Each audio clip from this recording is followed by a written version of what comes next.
بسم الله الرحمن الرحيم.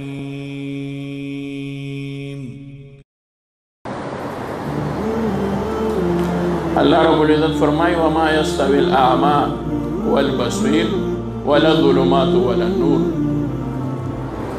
ندی برابر لاندو او لیدون کے او نہ تیارو او رڼا برابرې د دې نه خو یو دا معنی ظاهر ده چې ړوند وي هغه او چې روغ وي هغه خو یو شان نه دي. ړوند غریب نشي لیدی او روغ چې دی نو هغه ویني. خو ولا الظلمات ولا النور نه تیاري او رڼا یو شان کېدی شي. شپه چې شي تیاره وي نو هغه څنګه وي، چې ورځ وي رڼا وي نو هغه څنګه وي. دواړو فرق دی. دا د یو بل ضدین دي، مقابل دي. او حقیقت کې معنا دا ده ما یستوي الاعمى والبصیر.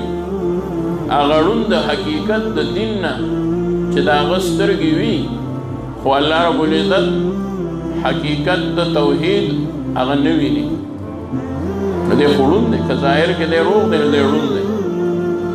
والبصیر او لیدونکی مؤمن چې مؤمن دی چې الله رب العزت په ذات په توحید او د ذات باری تعالی او په صفاتو د الله رب العزت ایمان دی نو هغه لیدونکی دی. او چې څوک کافر دی او په توحید باندې یقین او ایمان نشته نو هغه خو ړوند دی، په شان د ړوند دی.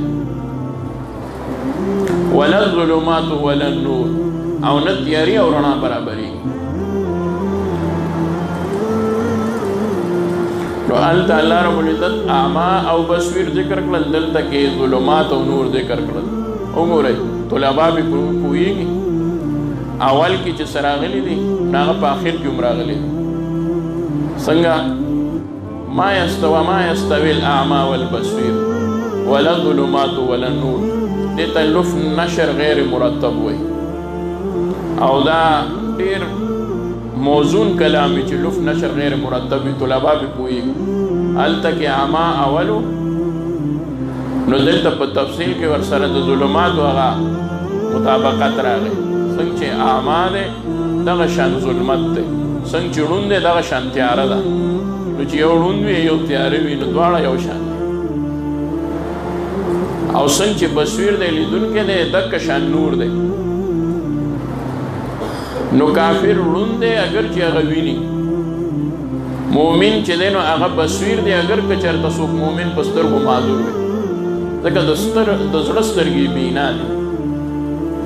ما تاسو خدمت کې عرض کو چې الله رب العزت ورته د زړه نورانیت ورکړي، برکات ولا ورکړي، فراست ولا ورکړي.